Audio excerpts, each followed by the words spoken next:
At first glance, the recipe for a truly good automobile seems quite simple. It should be reliable, well-made, and preferably beautiful as well. And who builds reliable cars better than the Japanese? Or beautiful cars better than the Italians? In the 1980s, these two completely different worlds came together to create what looked like an almost perfect automobile.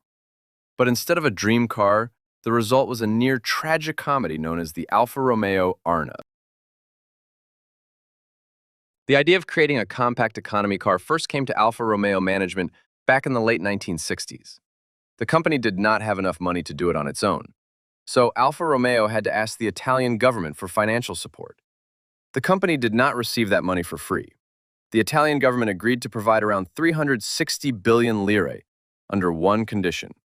The new production facility had to be built in the south of the country, in Pomigliano d'Arco, near Naples. On paper, the idea looked great.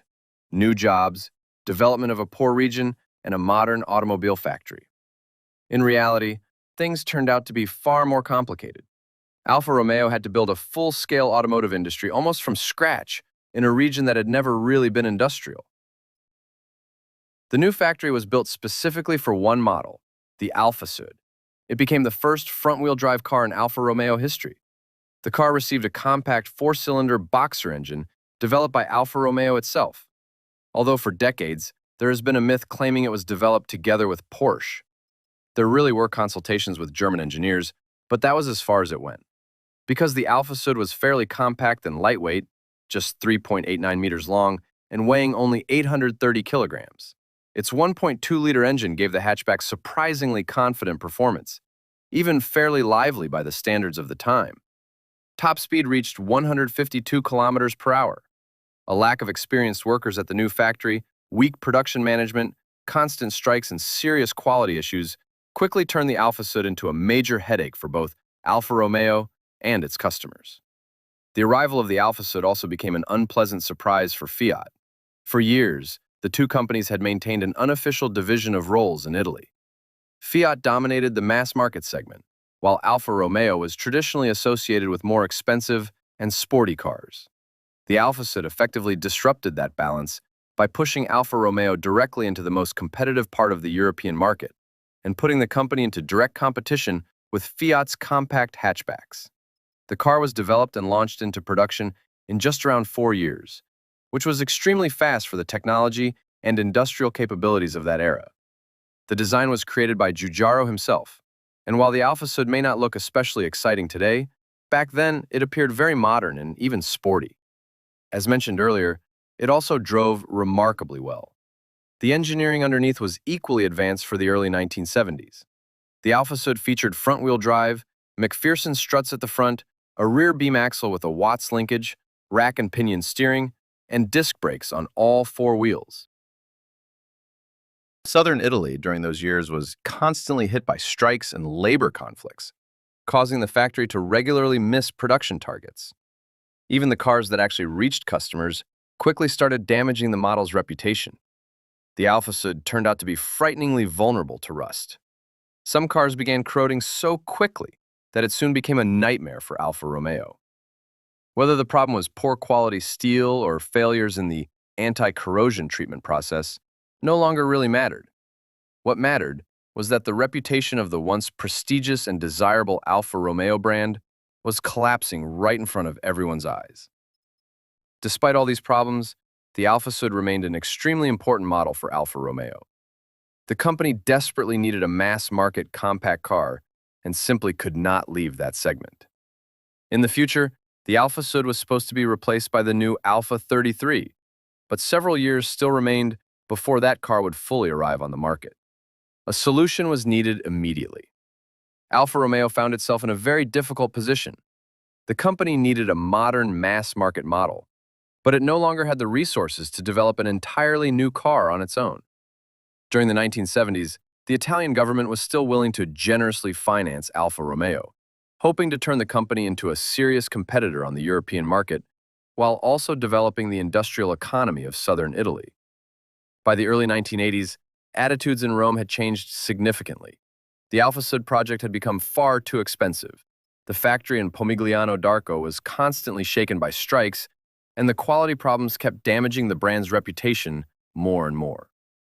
The Italian government increasingly stopped seeing Alfa Romeo as a national symbol of pride and began viewing it as an unprofitable company that constantly demanded more money. Because of that, Alfa Romeo was denied a new government loan. Now, it is time to talk about the Japanese. By the late 1970s, Japanese automakers were rapidly taking over the global market, which increasingly irritated European governments and local car manufacturers. As usually happens in countries that talk about free markets and fair competition, many European nations began introducing restrictions on Japanese car imports in an attempt to protect their own industries. France took an especially hard position, with Japanese cars facing strict quotas and administrative barriers that heavily limited access to the market. Under these conditions, Nissan began looking for a way to establish itself in Europe not simply as an importer, but as a full local manufacturer. At the same time, Alfa Romeo was searching for a way to launch a new mass market model while operating on a very limited budget. As you have probably already guessed, this is exactly how Nissan and Alfa Romeo ended up becoming partners. On October 9, 1980, what was almost a historic event took place. Alfa Romeo President Ettore Masachesi and Nissan representative Takashi Ishihara signed a cooperation agreement in Tokyo that would lead to the creation of a joint venture called Arna, which stood for Alfa Romeo Nissan Autoveicoli. At that time, Nissan was already developing a new generation of its Pulsar hatchback, and it would become the foundation for the new joint project with the Italians. To produce the new car, which received the name Arna, a joint company with the same name was created near Naples, in Pratola Serra. This was not simply a case of badge engineering. The joint project received Alfa Romeo engines borrowed from the Alfasud, along with its transmission, steering system, front suspension, and front brakes. At the same time, the car retained Nissan's independent rear suspension and rear brakes, becoming the first Alfa Romeo with this type of chassis layout. The Alfa Romeo Arna was unveiled in 1983 at the Frankfurt Motor Show. The reaction from the press was fairly restrained because many journalists, especially Italian ones, understood the situation Alfa Romeo was in and realized that this move was largely forced. Many of them genuinely tried to find positive sides in the Arna, and overall the project itself looked interesting and even promising. Japanese reliability combined with Italian engines and sporty driving character sounded genuinely intriguing.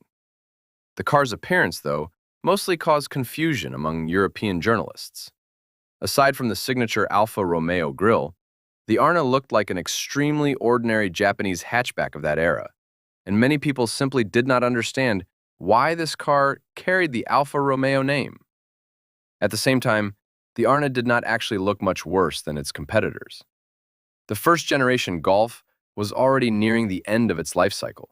The Opel Kadett D was hardly a masterpiece of design, and the same could be said about the Ford Escort. All of them, though, had one major advantage over the Alfa Romeo: a clear identity, something the Arna simply did not have. It almost sounded like a joke. Alfa Romeo looked too ordinary compared to other European mass-market hatchbacks. Things became even worse later that same year when the second-generation Golf arrived, followed in 1984 by the new Kadett. Compared to them, the Arna suddenly looked deeply unconvincing. Sales of the Italian-Japanese hatchbacks started disastrously badly. True Alfa Romeo enthusiasts were usually willing to tolerate poor build quality and mediocre reliability because the very idea of owning an Alfa Romeo excited them. Passionate, emotional, stylish, that was exactly why people loved Alfa Romeo cars. Naturally, the Arna did not interest Alfa Romeo fans at all. To many enthusiasts, the Arna looked like anything except a real Alfa Romeo. The Arna also was not a cheaper alternative to the Golf or Kadett. On the contrary, its price was already close to that of the second-generation Golf. There were also plenty of European buyers who admired the Japanese approach to car manufacturing. People who valued reliability, build quality, and practicality above all else. The Arna failed to attract them as well. The build quality and overall reliability of this Italian Nissan Pulsar ended up being very similar to typical Alfa Romeo products of that period, while corrosion resistance became even worse than on the Alfasud, further strengthening the car's reputation as an extremely rust-prone vehicle. For a very short time in the United Kingdom, the model was even sold under the name Nissan Cherry Europe. The car was built at the same Arna joint venture factory in Italy and quickly earned a reputation as one of the most problematic Nissan models of its era, and possibly one of the worst in the company's entire history. Other Japanese manufacturers, meanwhile, either looked at Nissan's experience or simply reached their own conclusions and decided not to experiment. Despite quotas and restrictions, they continued selling cars under their own brands and names while maintaining genuine Japanese quality. Step by step, Japanese companies kept expanding their presence in Europe while simultaneously building their reputation. By 1986, Alfa Romeo's financial situation had become so severe that the company was put up for sale.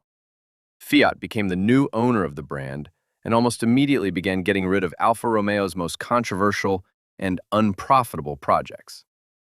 One of the first victims of this new policy was the Arna, and with it came the end of the short-lived partnership between Alfa Romeo and Nissan. After the Arna was discontinued, the role of Alfa Romeo's mass-market compact car fully passed to the Alfa 33.